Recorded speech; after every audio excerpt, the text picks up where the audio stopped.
Good afternoon, everyone.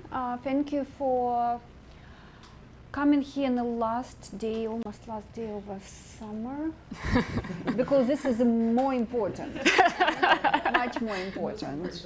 Yes, most important place to be today. So thank you. First of all, I really want to thank members of the committee who is here for being patient, for being very tough in particular moment, being very creative in other moments. I really want to appreciate Peter specifically, because he came to us from completely different, he's from Siberia, from different campus here, and we are here to celebrate. So first of all, how it will go on ahead. So first of all, we will give opportunity for everyone in the room to introduce ourselves, so we'll know who is in the room right now. Then we'll give opportunity for Samantha to present her dissertation, results of her research. Then committee members will ask particular questions, and then we'll give opportunity, depending on the time, for people who sit in the room also to ask questions or give comments. And then in the end, committee will convene to discuss dissertation and discuss its results. In this moment, we will ask everyone to leave the room except the committee members, and then we will give the results. So this is how we will proceed today. Just a quick announcement. I think it's obvious we are filming, but we're also live streaming on Facebook, so just wanted to let people know. Yes, people who see us on Facebook, hello too. So please, Peter, would you like to introduce yourself? Okay, Peter Stearns. I'm a member of the history department. Have had a fairly close relationship with SCAR ever since I came to Mason, and have done a little work on issues of dialogue. So, and I was sharing our live stream on Facebook so that we would get more people looking, so I apologize, that was rude of me. I'm Julie Shedd. I'm a faculty member and associate dean here at SCAR, and have been working with Samantha on some of the project we've been doing. And can I take my moment to give this to her? So she doesn't know that I have this, but our friends at the library and us received an award from the Public Library Association, the Gordon Conable Award, which is for promoting essentially civil liberties. And so they got to keep the actual plaque, but they made us a copy of the plaque for each of us. So this is your copy of the Gordon Conable Award. So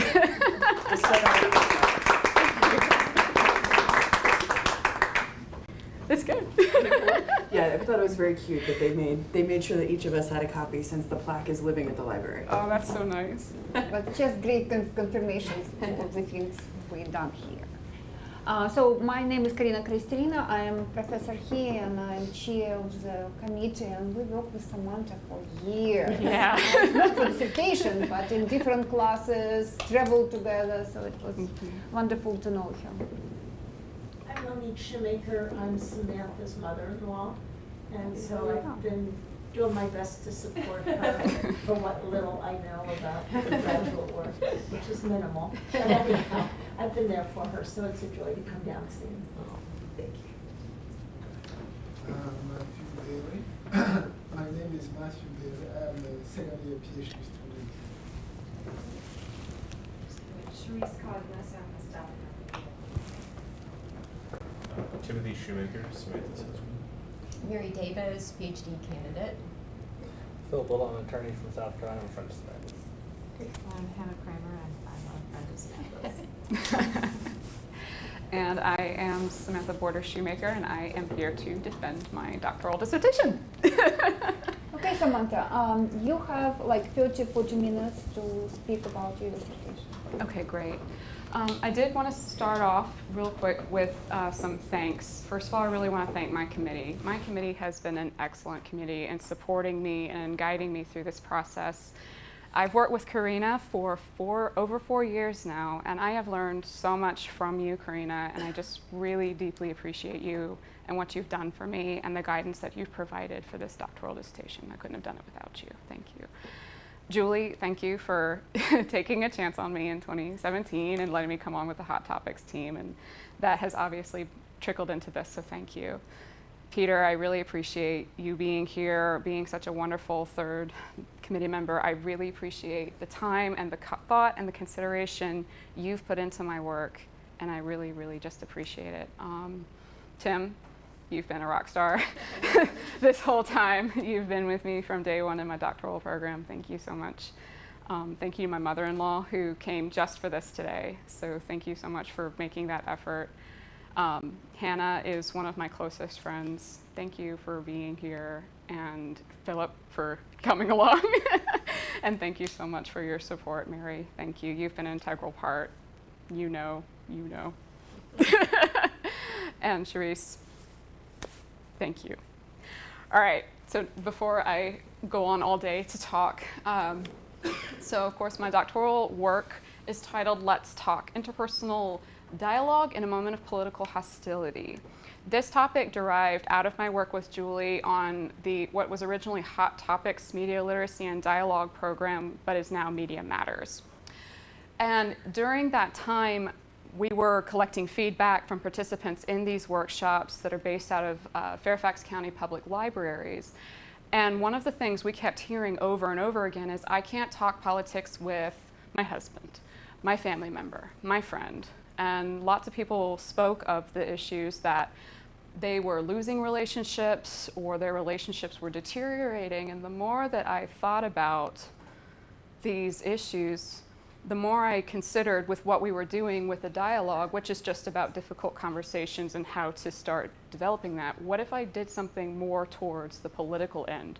What if I made a workshop that actually specifically focuses on political difference, especially given the heated political climate? Okay.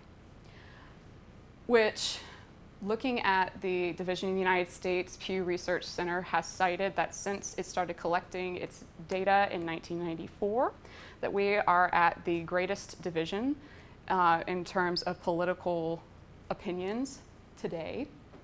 And it cites that even over 70% of people can't even agree on basic facts. That's very hard material to work with when you're trying to build relationship with people. And in specific, when I think about interpersonal relationships, we talk a lot about macro level, about politics as a whole, about parties, about party leaders, but we don't talk a lot about individuals. So it got me to thinking, how does training on effective interpersonal dialogue help communication among the US public in situations of political divide? Rather than going macro level, I wanted to go to as micro as possible. How does this affect personal relationships, and what can we do to alleviate that? But more specifically, I wanted to look at how political identity actually impacts the dialogue process. What is it about political identity that influences the way we choose to speak to one another? And then, of course, with the obvious political divisions we've seen in recent years, and I would argue that goes back even further than the popular narrative of it starting in 2016. How do these divisions impact the main components of dialogue, which we'll get to in a minute in terms of breaking down what I think those are? And then, of course, how can training help alleviate this type of tension and then be able to create better, more positive cross-political dialogue? So my assumptions begin with that I believe that what's going on is that with a conflict currently surrounding politics, it's activated social boundaries based on political identity. Now, social boundaries are defined as basically my identity group, right? This is founded in the concept that the way that I see myself, I affiliate myself, I give myself certain titles, certain groups, for example, like a Democrat or Republican.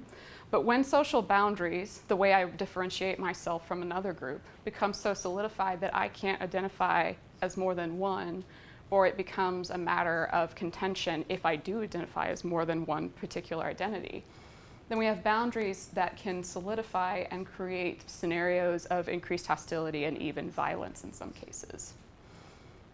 So in turn, as these social boundaries have been solidifying surrounding political identity, it decreased our opportunities and our abilities to be able to speak to one another in spite of difference.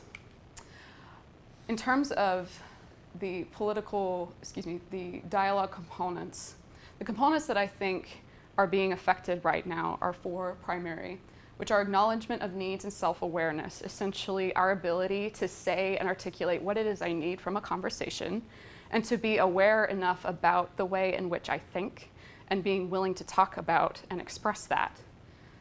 Second is mutual respect, which is pretty straightforward in the sense that if I feel like someone is threatening towards me, it's much harder to respect them and to give that and receive it.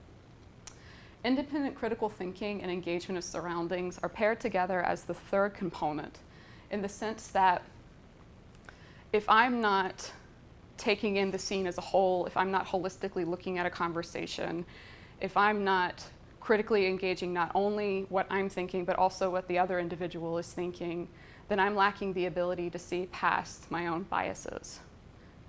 And then lastly, of course, is trust building, which trust building is built upon all the previous 3, and each of these components can stand alone, but are very much interconnected in terms of how they work. And culminated and in full health, these dialogue components can create dialogue that doesn't even necessarily mean that you change your mind or that you change your political affiliation, but rather that you learn how to respectfully engage and explore that without feeling a direct sense of attack upon who you are, your personal identity. I do want to take a moment, just a moment, to talk about the word civility. I had a lot of participants who, when we spoke about dialogue, wanted to talk about civil discourse, and I do want to make a distinction.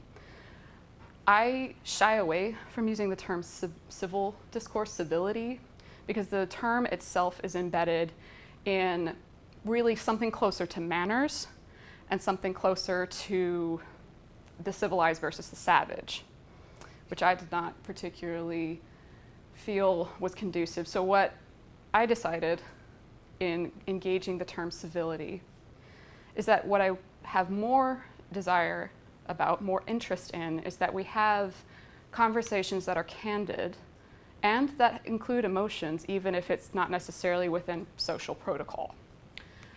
So again, it's more about the underpinnings of my intention. I always talk about intentions don't save you, but intentions do guide you. And if my intention is to honestly express something and it's not done perfectly, it's not done within social convention, that is more important than if I'm polite and I don't express myself. Politeness can be a barrier to expression, especially when you're in a difficult conversation. A brief look at the literature review. The main dialogue components come from these 4 authors. I did adopt Johan Galtung's approach for the first and the second through specifically his work in transformative conflict. I found that Galtung is very focused on the inner lives of individuals, especially when doing conflict work, doing mediation work. And I appreciated his approaches in terms of being able to first start with the deep-seated beliefs that we have within ourselves before we ever come to the table. And then, of course, that elicits the idea that when you do come to the table, you need to have a deeper idea of mutual respect and the fact that not everyone is at the same position in the journey.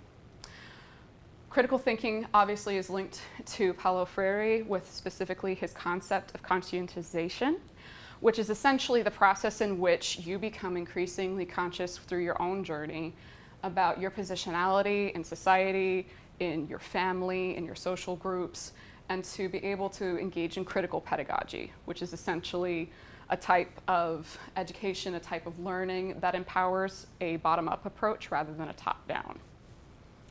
And then with trust building, I pulled from Roy Lewicki and Carolyn Wythoff in terms of ways to begin to build trust amongst combative individuals.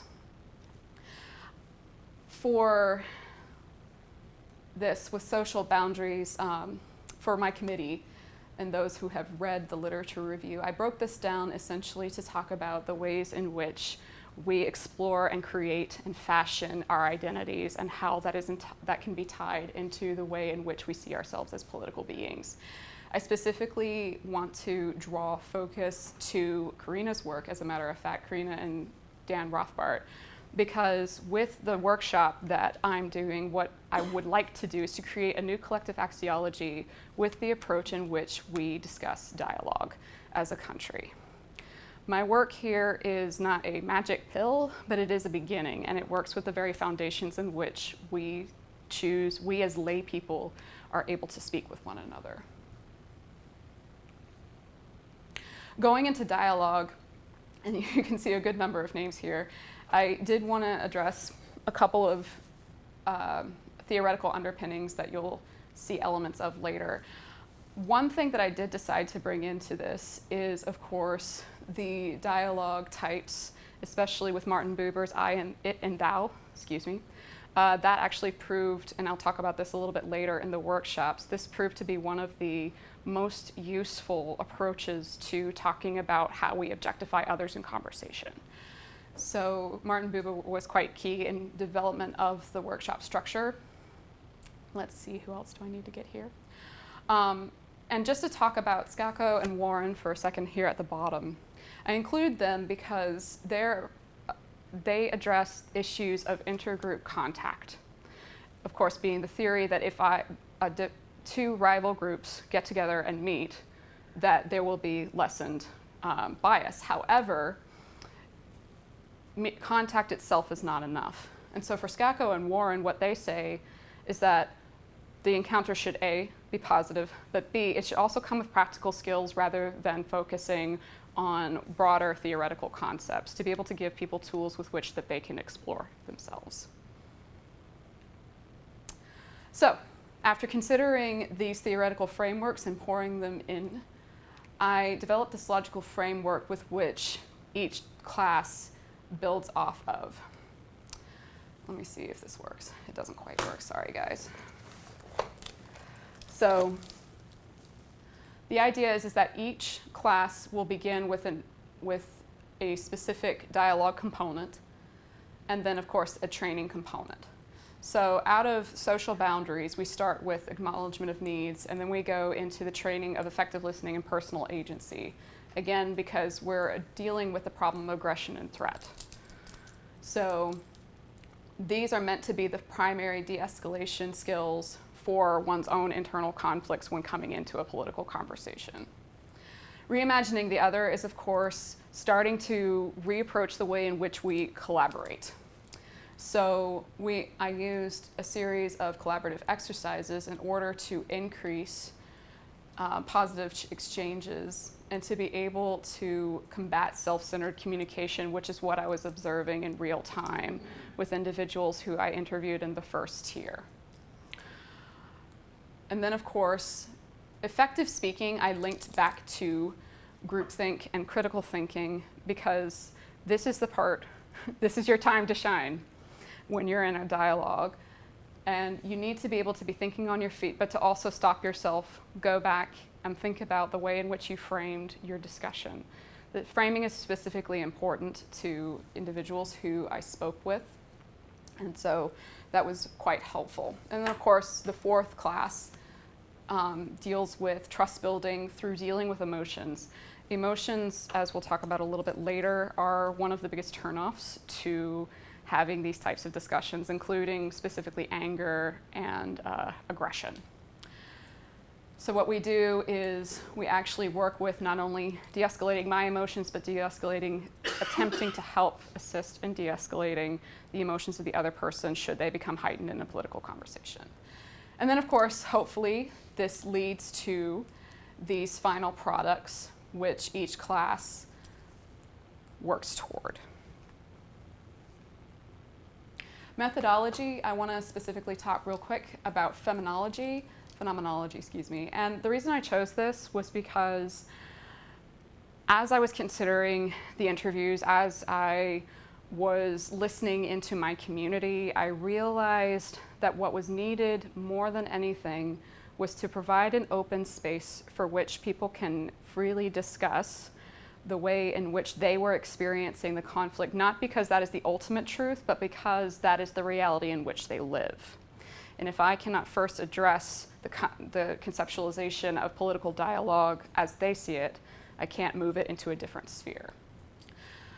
I did a 3-tiered analysis, so I did 2 tiers of interviews, one set of interviews with 39 individuals to establish themes in terms of how people experience political dialogue without any training. And the coding from that developed the survey and the workshop with which I administered with 3 different groups. And then I interviewed each individual who participated in a workshop. That was totaled out at 29 individuals. I want to draw your attention because 18 years old is pretty standard in terms of age, but I wanted to talk about why I quantified as self-identified as American. And this can be anyone who just simply says, I am an American. They can be undocumented, they can be an immigrant, they can be born here, it doesn't matter. The only reason I put that connotation there is because I wanted them to be proactively involved in politics in one level or another. So somebody who was here for like 3 months is not going to be quite as steeped into these types of conversations as an American as others. I did do it in Hampton Roads, which is the region in which I live. It's an interesting mix of urban and quite rural. I live in a very agrarian community of 8,000 people in my town alone. And the classes were held there. I used community leaders and recruitment flyers, and I used that later. I brought in the recruitment flyers after the first workshop because I was hoping to reach a wider audience in terms of who would come. That did not quite work out.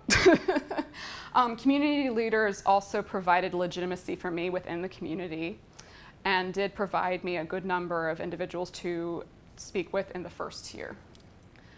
Interview 1 is pretty straightforward.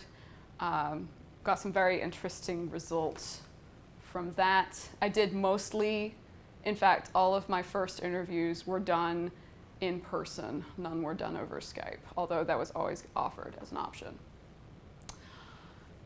In terms of the survey, the same survey was administered at the beginning of the workshop before we covered any material, and it was administered at the end of the workshop after we had done our final dialogue.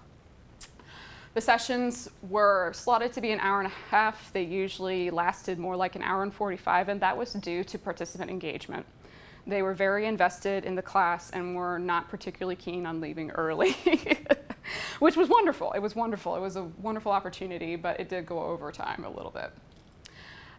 With the specific skills we looked at with the logical framework, effective listening, personal agency, collaborative communication, you get the drill.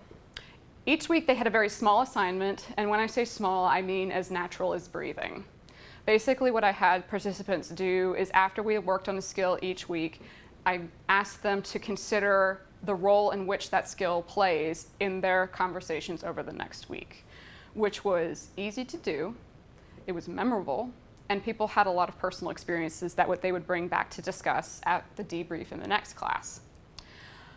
And then of course the session goals were related back to how can we be more aware of our personal agency and opening up conversation, being more respectful. You get the drill. The second interview was done 2 months post the individual workshops. They followed a very similar structure, were a little bit shorter. And interview 2 was also much shorter than I originally anticipated. However, these were very interesting in terms of what people chose to do with the skills after they had completed the course. So with Validity, I triangulated this with the 3 tiers. I have the audio recordings and notes. I did not require consent forms, which ended up being very useful for me, because some individuals were very comfortable and it did not matter to them what I said or did, but other individuals were very nervous. And so not requiring a signature ended up really helping me get participants to talk. Of course, there are password locked files, and everyone has a numerical identifier, as we'll see later in here.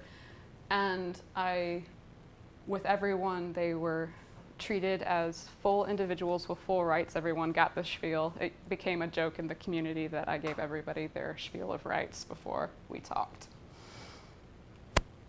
All right. So these are the questions I asked in the first interview, and I want to draw your attention to the two that got most participants' attention. The one that starts right off the bat with everyone had something to say was question 12. Describing a situation where you changed your position after a conversation. This one always got people to pause. The first 6 people normally had something a little more ready to say. They had a very much steadier, readier opinion. But when we got to number 12, easily everyone paused and gave it some thought, which was nice self-reflection. And that ended up being in parts of my notes, was that people had lots to comment about that one in particular. I definitely got a lot about number 9 as well, which many people said, no, I don't share my opinions with people who don't agree with me. But it was interesting to watch people respond specifically to 12 and 14. 14 was a really liberating question for a lot of people, and they ended up using it not only to express opinions that they wish they could more freely express, but also to talk to me directly about what it was they wanted to see.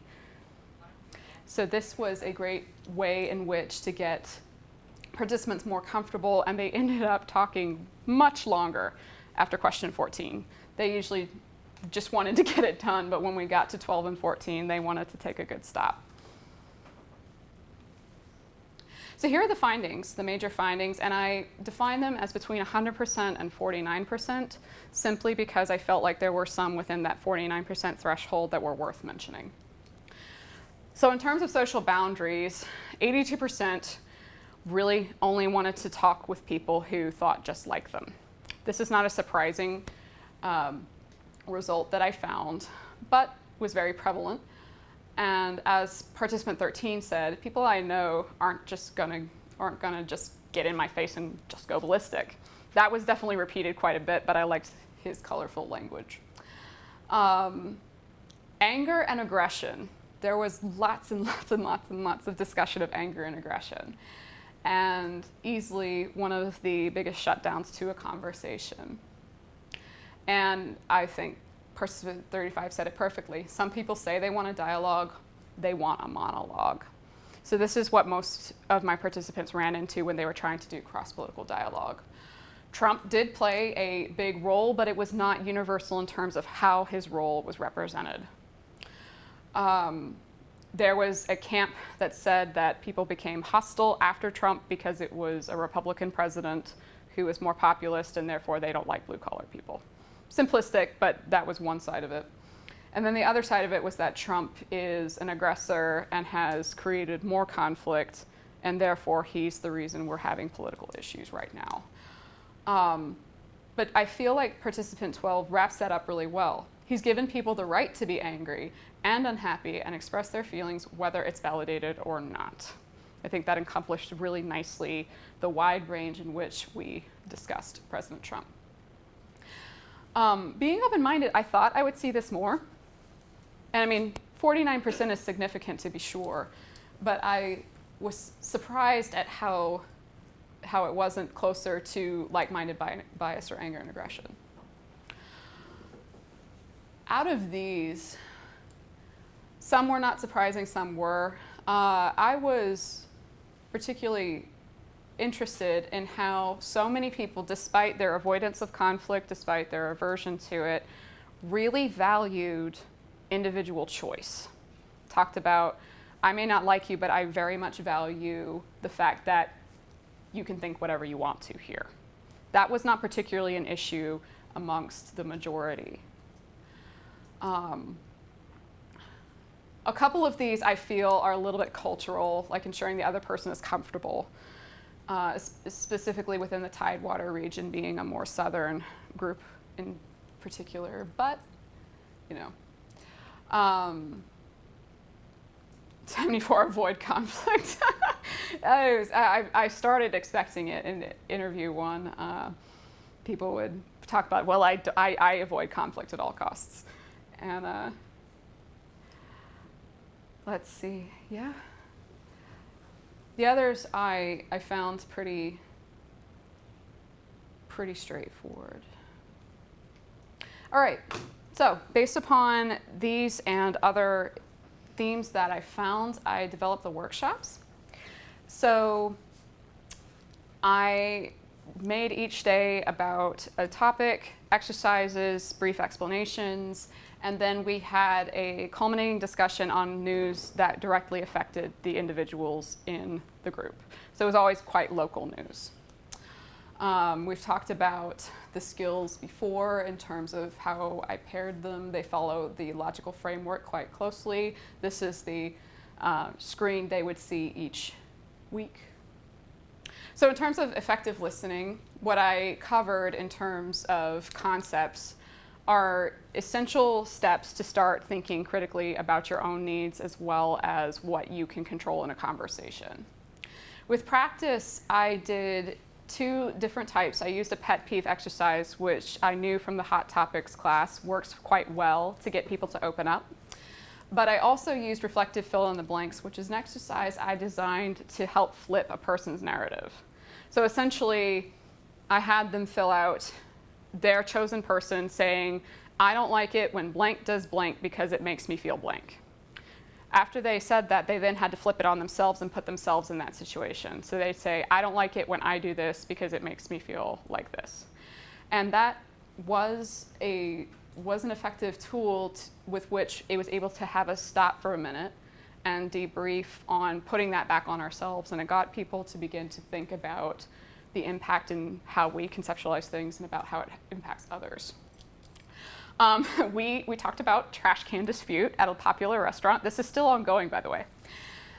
And this was particularly good because there was politics involved, there was personal vendettas involved, and it got people on a good beginning footing in terms of being able to discuss their differences because we had people who were directly involved in the class. I actually did not know that beforehand. And then, of course, their homework was just identifying goals in their conversations. What's the average goal you have in a daily conversation? Collaborative communication was focused, of course, on types of questions you can ask and why those questions are effective in certain scenarios. I also pointed out different strategies for collaborating around politics, specifically ways in which you can begin to reconceptualize asking about a person's politics in a way that does not immediately demean them or come off as aggressive. I had them do a secret issue, which is another exercise I designed where I randomly assigned a problem. I had people paired in 2s. I randomly assigned a secret problem in an interpersonal relationship. So it's like the silent treatment, which everybody experiences at one point or another in relationships. So participants who did not know the issue had to ask their partner, had to look into, why are you mad at me? This had mixed results. It was both opening, but it was also a great way to highlight the way that they were already using questions to then talk about ways in which they can start reconceptualizing what kinds of questions they ask. Sometimes it got a little confusing, but we ended up all right.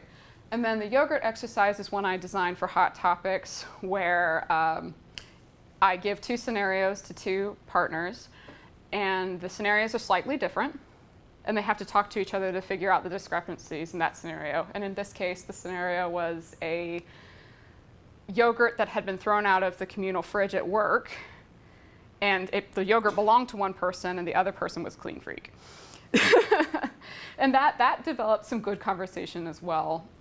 With this particular class, I had to do 2 different topics. For the first group, I did opening a cannabis dispensary in Hampton Roads. And from the results of that, I found that individuals got confused a little bit because they didn't know enough about the cannabis, medical cannabis industry in order to be comfortable to say something. So for groups 2 and 3, I talked about the school lunch deficit in the county itself, which elicited quite a bit of conversation, which ended up being really great. And then, of course, we had them go over for the week. What types of collaborative efforts do they use? For effective speaking, this is really underpinned by discussions of power dynamics. This particular class was a real eye-opener for a lot of participants, just because I brought up the ideas in which you have the levels of control you can have a conversation and what you can do about that should you either be in the higher position or in the lower position. iMessages also had a major impact on individuals. Some were familiar with it, but others weren't, and they actually found that quite helpful. And I know that iMessages have mixed reviews amongst practitioners, but this was very effective, and this was a skill that participants came back to in the second interview to talk about how much it had changed the way that they communicated. Our practice for this, one of the most notable practices was the no crosstalk dialogue. And lots of participants talked about this one, which is where I make a statement, you respond, we get in a circle, I make a statement, and each person responds, but you have to have a 15-second window where nobody speaks. This was very powerful in demonstrating power dynamics, and it got people coming back again and again and again to ask about the ways in which we communicate and how to start navigating that in a way that creates a more equitable conversation. So that was a home run. And Circle of Allies was simply a way to quickly demonstrate empowerment and disempowerment through people coming alongside you and people isolating you. So that was quite interesting. District gerrymandering, this got updated because this is a proactive problem in Newport News, and this is something still being explored. I think it's gone to the Supreme Court right now in terms of making sure everything's legal. All right, dealing with emotions. This session was easily the most intense. And of course, it was all about how to explore our emotions and how to help de-escalate, how to assist other people in de-escalating. We talked about types of conversations, how to identify that within context, and to destigmatize emotions when we have them in discourse. Emotions, as you saw in some of the major results from the first tier, emotions tend to be this negative connotation, and what I was trying to do was to reimagine how we look at emotions in a conversation and look at them as opportunities rather than means of shutting down, unless it was outright aggression and violence, which in that case I obviously told them, please walk away. You do not need to be in that type of conversation. This was also particularly poignant because we had a school shooter threat right around October of last year. And so for each class, each group, we talked about that in what I think were meaningful ways. And we had several people be quite open about this dialogue. And I usually paired them with just one or two people. They brought it to the bigger group for this one, which I thought was wonderful initiative on their part. Making contact was another exercise that I designed, which is basically, upon everybody's consent, pair them up and have them hold hands like this as if a shake, but don't release. And you talk about first something that is a good memory, and once you've shared that, then talk about something about a negative memory. And it was based upon your comfort in terms of how much you wanted to share. Most participants reported forgetting that they had any type of physical contact and that they felt so emotionally connected to the other individual, despite difference, that was something that they held with them even after the workshop. So that made a very strong impression. And then session 5 is looking over essentially all the skills and combining them into a culminating discussion, which I first framed with an exercise of asking people to imagine their ideal community without judgment. Tell me what your ideal community is and what makes it ideal. And then I put it within the context of the reset walks in Portsmouth, which were specifically designed in 2016 to combat suspicion between persons of color, neighborhoods of color, and the police. So what I wanted to get people exploring in terms of this particular national hot topic debate, but also quite local to Portsmouth, was what kind of intervention do you think this is? And then I caveated it with other questions I wanted them to ask. And the two things that they were not allowed to do was say it was irrelevant or that it didn't matter.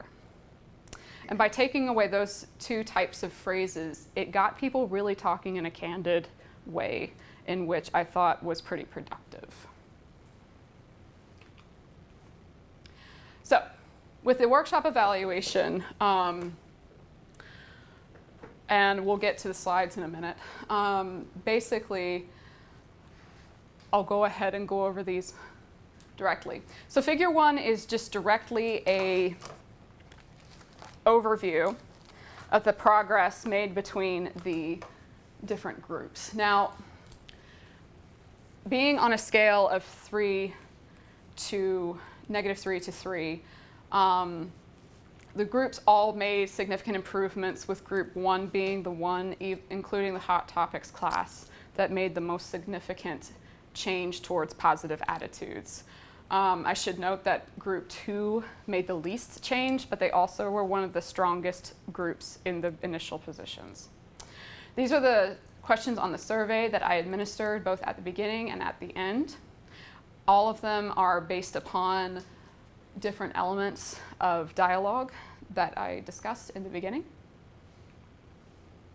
And so what these charts are looking at right here, and the yellow is just for sequence of scales.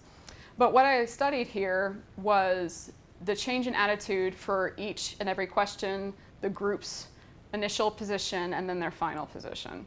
So with group 1, they also started at one of the lowest positions, and they made a shift of 81 points on the spectrum, ending up at 1.31. Each group also experienced a digression. The Northern Virginia group experienced the most digression in terms of attitudes after the workshop, which I do feel is a result of perhaps proximity to Washington, D.C. and being so close and embedded in the politics, whereas in a rural county like Isle of Wight, people can be a little more removed.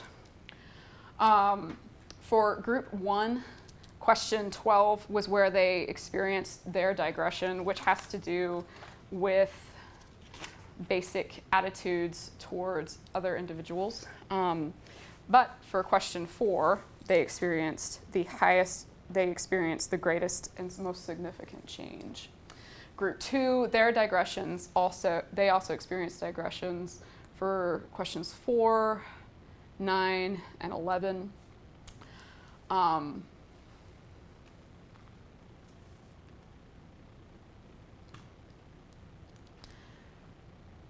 I did find it interesting between the Northern Virginia group and group 1 was that they were closely ranked in the initial survey together. And while the Northern Virginia did not progress as much as group 1, they were the second leading in terms of change. So compared with the hot topics class, which is a little more of a generalized approach, I felt like this lent to the fact that while the group with the political dialogue specialized with their workshop did increase a little more, that both projects are worth exploring on a larger scale. These are the follow-up interview questions. This went pretty quickly, but I want to draw your attention to question 7, because this was a colorful set of answers. And most individuals reported having an easier time having political discussions. But this also revealed that individuals took it outside of politics to different realms. I had one woman who implemented it at her work environment, which is quite hostile, and she experienced a significant shift in attitude and in satisfaction with her work after this class. I had another individual who actually uses the skill to communicate with her husband who has dementia.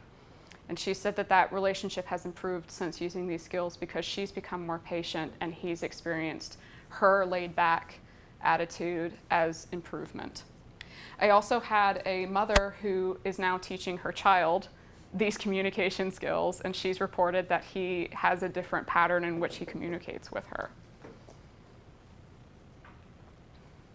So the major findings from these, much shorter. And listening is interesting because in the first interview, only 33% of individuals thought listening was worthwhile, whereas 63% after the class found that listening was something that was really the most useful skill that they found.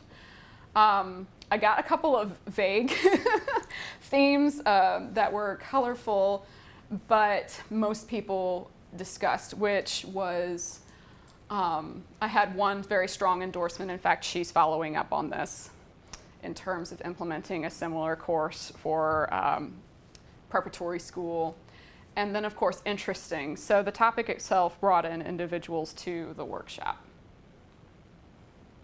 I want to make a couple of quick observations because I think I'm running out of time.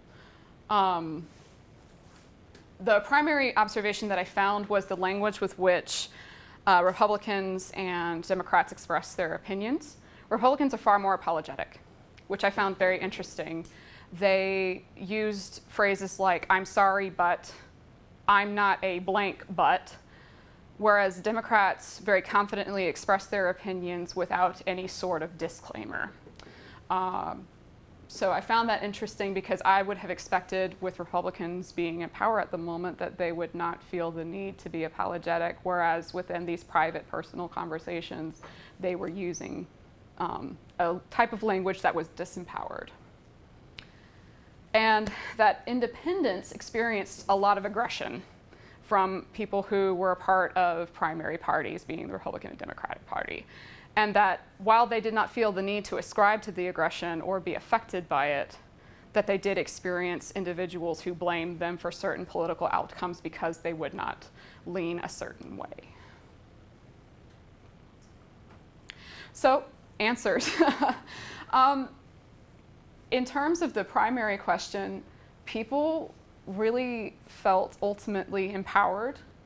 They felt more heard and understood, and they were confident. They did show an increase in confidence in terms of being able to talk about not only politics, but other difficult types of conversations. Political identity does color how they see each other. They usually have a preconceived set with which expectations with which they see the other party, even if they are or are not on familiar terms. The political divisions really just make social boundaries very difficult, and those are reinforced by behaviors like the behaviors towards independence. I had Republicans with libertarian leanings who experienced backlash from other Republicans because they were not a total neocon, for example. And then, of course, training is maintaining a way in which people can maintain their identity without the need to compress to pressures to be pure. That you can have the beliefs that you have and exchange that respectfully without having to sacrifice who you are as an individual. The limitations of this, I've mentioned this before, but just to repeat, this intervention design is not for scenarios of violence. So this is not what I would recommend to speak with, to use to speak with a terrorist, which is a question I got. But the largest limitation is that amongst participants, there was a lack of racial diversity. When I entered into this research, I was under the impression that the county was making overtures to try to reconcile racial tensions. However, upon doing more interviews and talking to more individuals, what I found was that there is a deep suspicion held between the primary races in Isle of Wight. And Isle of Wight is primarily white at 78%. So minorities feel quite threatened, and I was confided in but could not confirm. One woman on the city council was said to have had lynching threats. She's a woman of color, and so with that in mind, I took extra time to try to reach out to the communities, and I had been told by several activists that that was work that would probably take years. After repeated attempts to contact different community leaders within communities of color, I was not very successful. I did not get calls back or emails back. And so what I ended up doing was just respecting the fact that that's not what they wanted. The approach that I most value within this is that I have to appreciate and respect people's right to choose. And so for these communities, once I got the clear message of like, we don't know who you are, and I'm brand new to the community, and it's a rural community, a tight-knit community, and so that's not something they owe me. So within future studies, what I would like to do is to take a little more time to establish myself within the community as somebody who is a person of rapport and someone who they can open up to safely. Benefits, this is a very timely topic. This is what lots and lots of people talk about. It empowers community members, and from the individuals who did participate within the research, they did feel markedly empowered to be able to have these types of conversations. And there are individuals who have contacted me for follow-up classes. So the community is increasingly trying to invest in approaches like this. And it works on interpersonal level. I feel like within the research and the literature that's predominant right now, we look at community leaders, we look at parties, but what we're not concentrating on is the individual experience and what individuals can do with improved senses of communication. So there are a couple of opportunities. Some I've already mentioned to you. There are individuals who have approached me, and we're in preliminary talks about even creating a curriculum to be able to disseminate to different locations to be able to use and to teach. I would like to be able to implement this in different areas, different locations, and also different settings, such as a proper classroom, or to incorporate other organizations who are interested in becoming involved. Thanks, guys. That's it.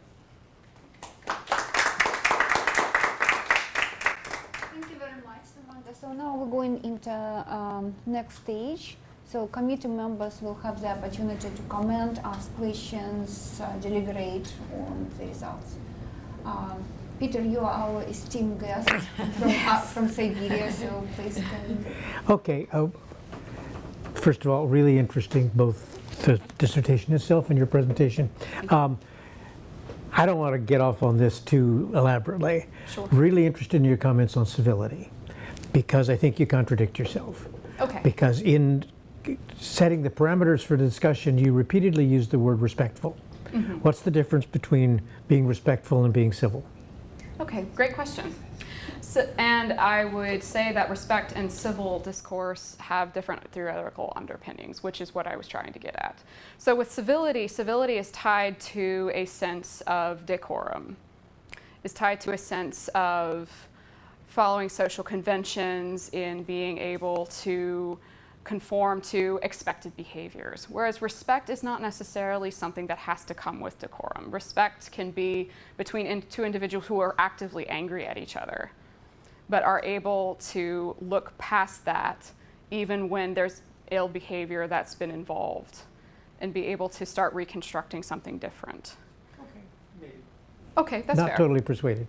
That's fine. And by the way, I agree it's an issue. I mean, you phrased the issue of civility quite well. But anyway, okay, so you're awfully good, and in your dissertation and in your comments, at lamenting the lack of ability to get much minority participation. Yes, sir.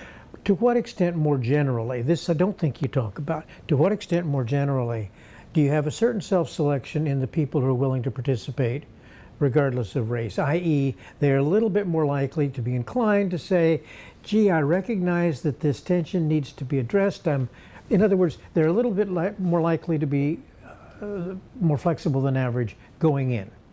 I do think that there is this type of self-selection that is at play. I think that's undeniable, because you have to be able to commit the time to come to 5 different classes, once a week. Yeah. And I do think it is a different type of individual, but it is not necessarily an individual that you would expect, because I had some individuals come who are quite combative. So I think the self-selection does come from a type of individual who does want to see difference. And I think at the end of the day, with any type of workshop, it will always lean towards somebody who's interested in making that change. And so that is one of the limitations of this type of intervention, is that people have to want it. Yeah, might have warranted a little more comment. Yeah. We're not disagreeing. Okay. Yeah. I'm intrigued, and I sent you this earlier, I'm intrigued with the implications of this kind of study for amplification. Yes, sir. Because what I'm impressed with, and I'm just going to say this, it doesn't require an elaborate response because I have one other question. I'm impressed with how elaborate this is and how difficult it's going to be to generalize this to any sort of wider population. It depends on small size, as you just said, depends on frequency of contact. This isn't a criticism, but it is a sort of lament that I'm not quite sure how you jump from this to a substantial widening of the groups affected.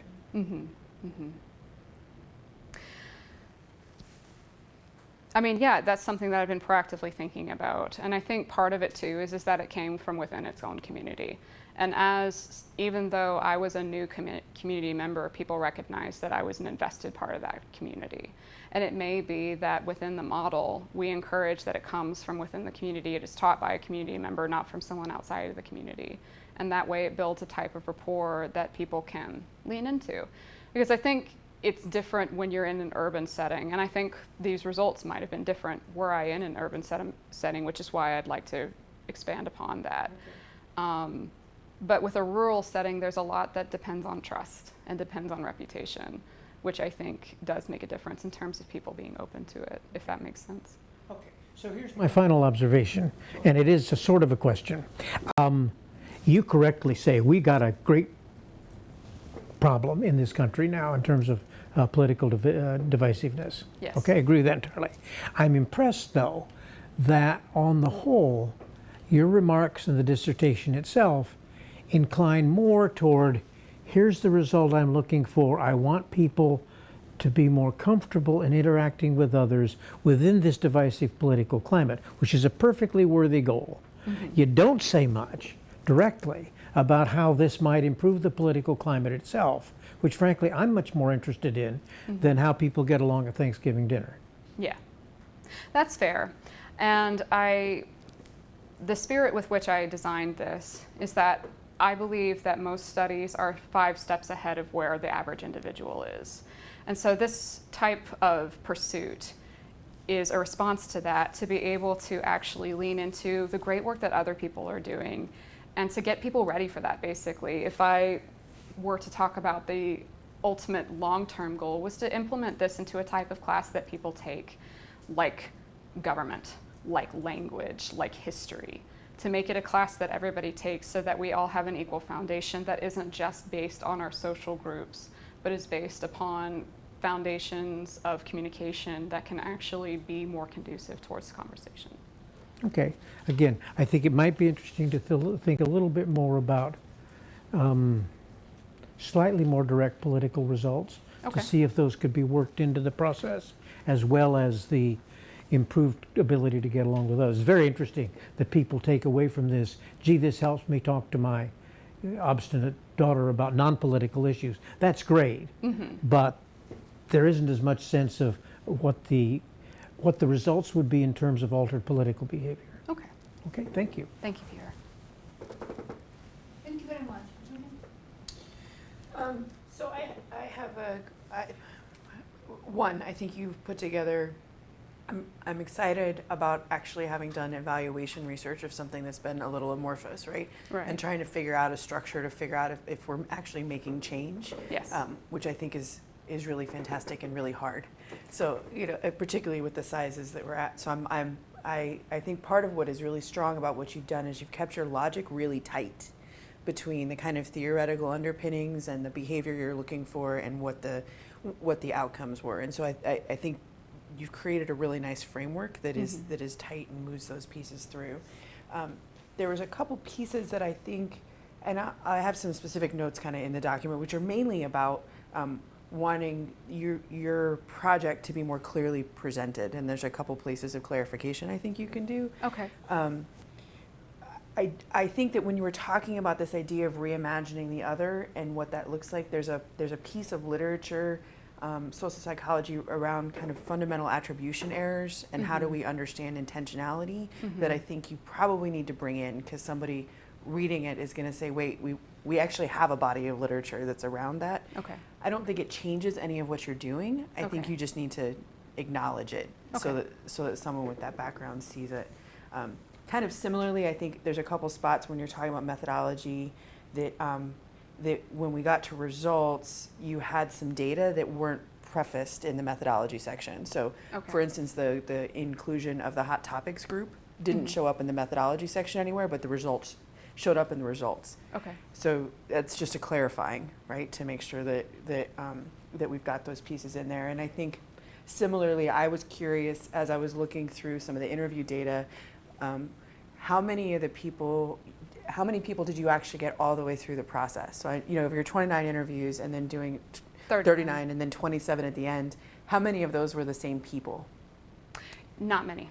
Okay. Yeah. Well, I think just laying that out. I don't think it changes the impact, but that's where I think some of the methodology in terms of saying a little bit more about who the participants were, and exactly who you got, how many people from your original interviews actually showed up in the workshops, and I think you say a little bit of it, but I think you could expand a little bit, just clarifying points. Sure. Maybe the question and the other thing I would do is right now in the dissertation, that fantastic slide that you come back to your research questions, you don't have that in the dissertation explicitly.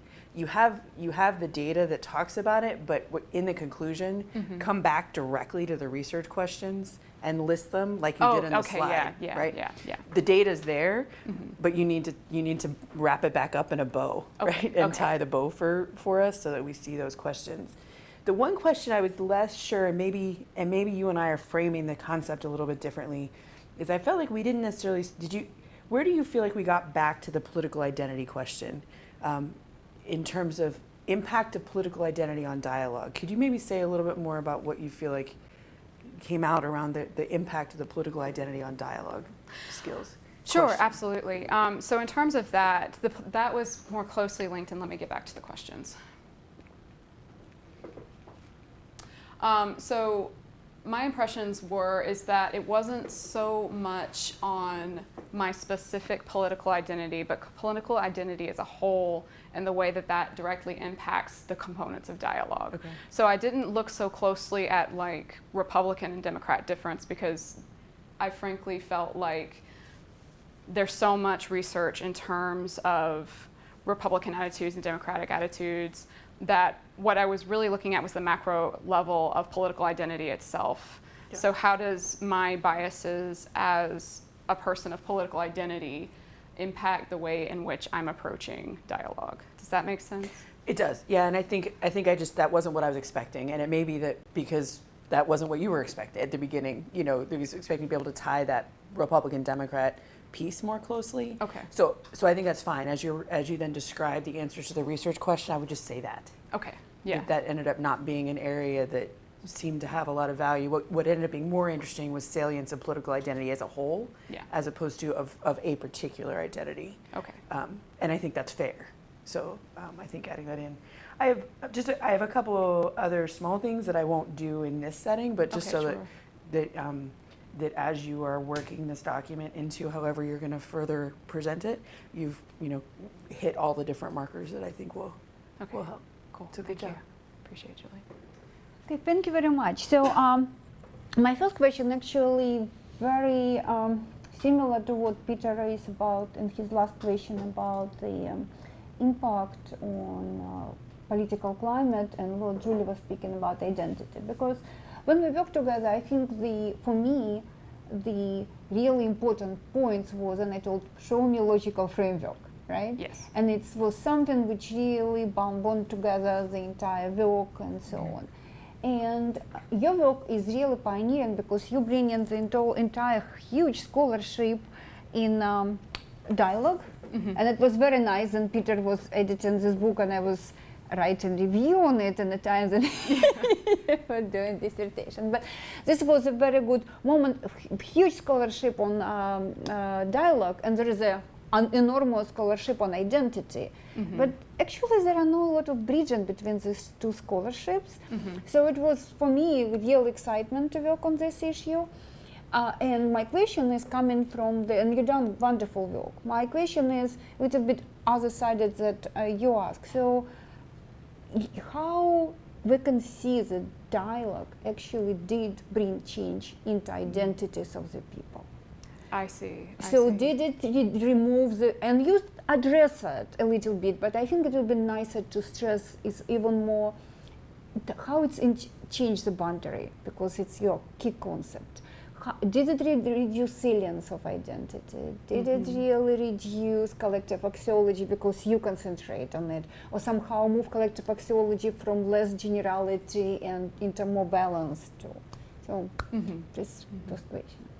So in terms of the results, I don't think saliency was changed, but I think the boundaries were softened. Because what I found was that individuals kept their identity quite intact, and they were still found it very important to be a Democrat or a Republican. But what I found was that they were far more open to exploring new ideas. So for me, it was the boundaries that were softened, but the saliency was still quite strong.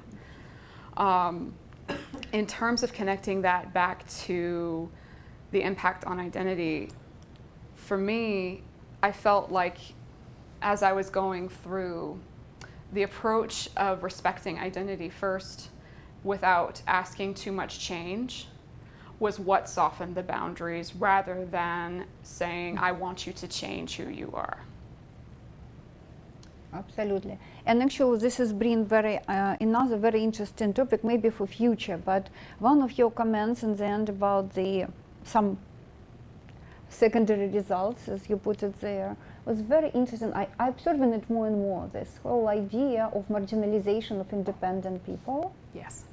It's such a serious issue. So both Democrats and Republicans accept that others, even enemies, but they can have a position, but being independent considered to be a traitor, treason. Yes, yeah.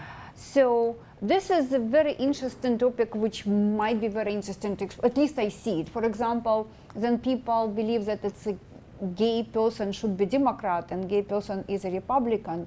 Right. This person got much more heat from other side or something. So there is a very interesting political dynamics which you brought as a secondary results, but I think very, very important results, which really consider further exploration in this issue.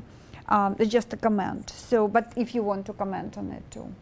No, I mean, for me, that deserves its own study, which is why I consider it a secondary result, is because what I didn't want to do was to detract from the primary research, because I felt like that would become off track and less concrete in terms of what I was trying to do initially. But I agree, it's something worth pursuing in the future because I found that so prevalent. And especially, again, independent and third-party individuals all talked about it. And it wasn't many that I found in terms who were identified that way, but those who did absolutely expressed this hostility. And so they don't want to talk politics.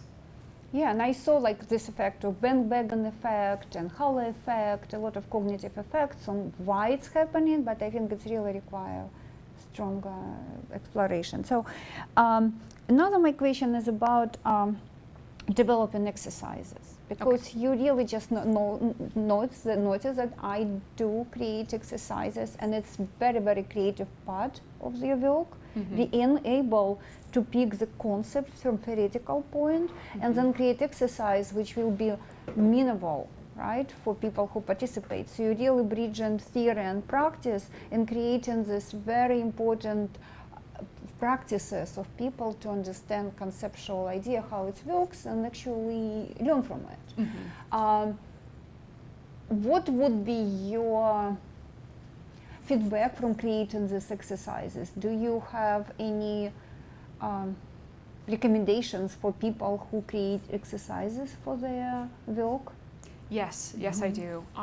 Each and every exercise was a result of a conversation. I'll be very honest. And not just one, but a culmination of conversations both within the research and without the research, and also from teaching, right? I believe strongly that in order to really know a thing, I have to be able to talk about it with anybody. And so I try to find real-world experiences that people can tangibly touch. And so, for example, when I talk about bridging identity, so for the making contact exercise, for example, if I want to be able to make a connection with somebody who I'm particularly angry at, it's hard when you make contact, for example, and this is just, basic psychology, is being able to either be close when someone's upset, even another heightened emotion, someone's crying. You don't even have to touch them, you can sit right next to them. And so I thought, okay, bridging this idea of connection and being able to reimagine the other person as a more whole individual, I actually employed biological reactions in order to help people see and to remember that. It's like I didn't just talk about it, I experienced it. I experienced a connection with somebody in a way where we both were supporting one another in a scenario that's not necessarily found outside of close relationships. Mm-hmm. And so the recommendation would be for feedback is really talk to people who do not understand the concepts, talk about how they conceptualize it. So like I can give a theoretical point, and as the person attempts to explore that and to say, is it like this? Is it like this? And as I'm evaluating the processes that they go through, I usually find connections that they would understand that then translate into an easy exercise. But the exercises tended to work too, which I think is from the fact that it came organically through the population that I was working with. And actually moving from this for my last question, and it's more like question and suggestions and road for the future. Sure. I would love to see book out of it. Mm-hmm. And published within ethnic conflict series, which I do with University of Michigan Press. So I believe, but what in this situation, it's more like a question. Do you think that you can transfer your dialogue exercise? And I'm very excited, first of all, for you continue working with Julie and maybe I would love to see it as a syllabus for schools, or which implemented in schools, or even in universities in 101, conflict 01 or something like this. But also, do you think you can create like a personal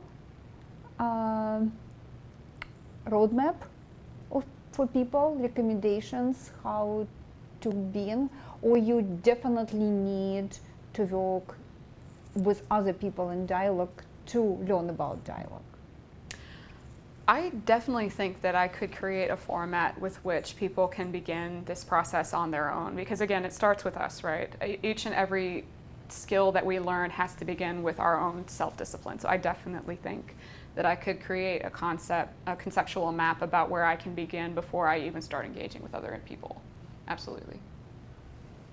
Okay, so we can have maybe 1 or 2 questions from the guests. Anyone? Should we take questions from the web?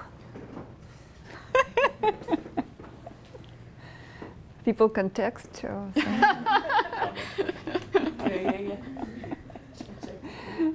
Should we check if there are questions or something? Check the live stream.